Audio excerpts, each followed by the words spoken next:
ከስድስት ወር በታች ያሉ ህጻናት ውሃ መጠጣት ይችላሉ እንዴ? ሰላም ዶክተር ቤዛ እባላለሁ። የህጻናትና የህጻናት የኩላሊት ሰብ ስፔሻሊስት ነኝ።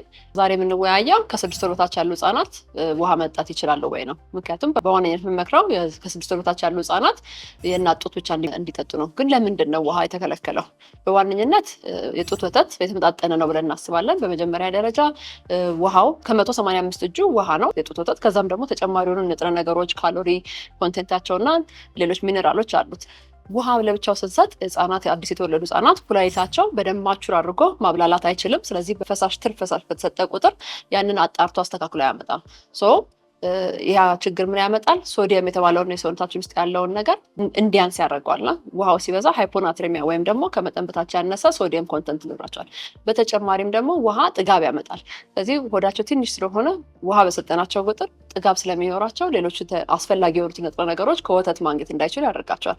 ስለዚህ ህጻናትን በተለይ ደግሞ ከስድስት ወር በታች ያሉ ህጻናትን ከእናት ጡት ውጪ መሰጠት የለበትም።